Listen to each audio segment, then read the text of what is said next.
Die aanpassing van vlakke in Revit is nodig om ontwerpveranderinge te akkommodeer en akkuraatheid te handhaaf.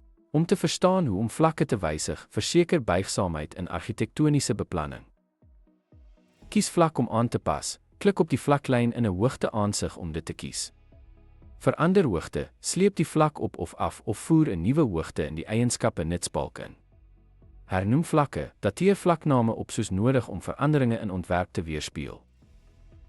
Hersien geassosieerde elemente, maak seker dat alle elemente wat aan die vlak gekoppel is, dienooreenkomstig aangepas word. Verifieer sigbaarheid in aansigte, bevestig dat vlakaanpassings in alle relevante aansigte weerspieël word, insluitend vloerplanne en aansigte. Kontroleer vir konflikte, hersien die model vir enige konflikte wat deur vlakaanpassings veroorsaak word. Byvoorbeeld, die argitek moet dalk die tweede verdieping verlaag om akkommodasie te bied vir die plafonhoogtevereistes in 'n gebouontwerp.